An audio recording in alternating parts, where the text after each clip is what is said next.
วัดแห่เขาวัดนี่เอามานี่หลวงพ่อเจนี่แบบนี้ยืนกันไหมหลวงพ่อเจนี่ได้จ้ะเด้บ๊ายบายเถาไว้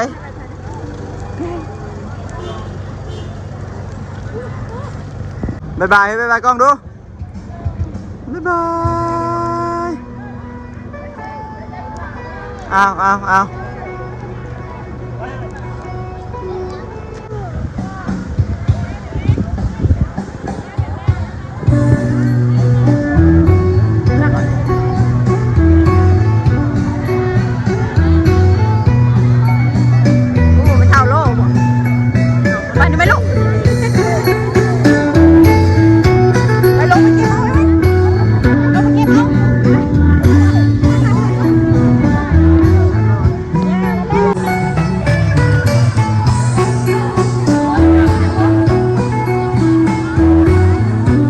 อานี่จะอยู่ทางไหน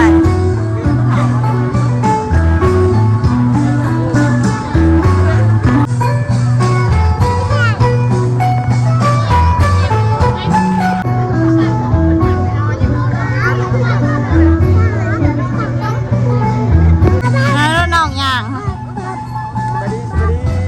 สู้ย่อสูงกันเลยเนาะท้ายย่างไปเลยผมเด้อดิเป็นบ่ดิเด้อดิพูดดิเด้อดิแล้วย่างแต่เฮือนปุ๊บแล้วก็ยังย่างจุ๊บ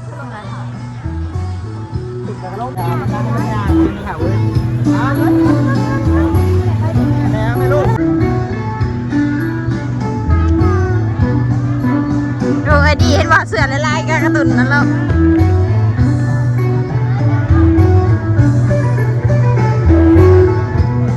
พักก่อนเป็นยังลูกอ่ะเหมือนเดี๋ยว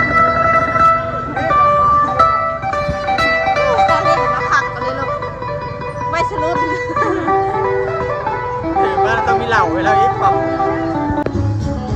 หลัดแล้วนี่ไปเท้าให้หวนนี่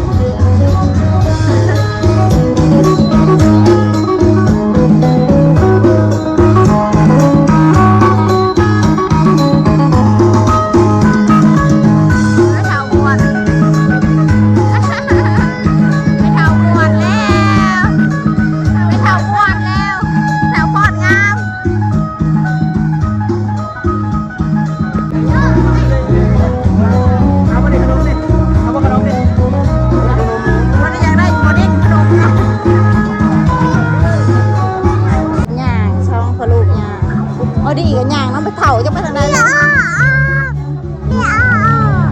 ไปเลยไปหอมใส่ถุงเลยเอ็ม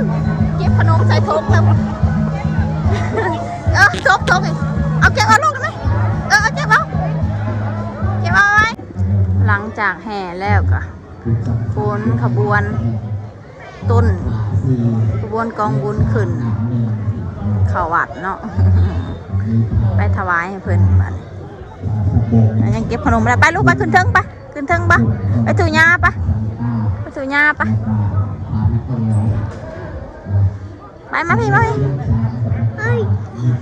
ไอ้พออุ้มจะในพอมาอุ้มแม่สิอุ้มจีดอกไอ้เท้ากินได้ขนมนะปั้นเท้าโจ๊กไอ้เท้าอีกไหม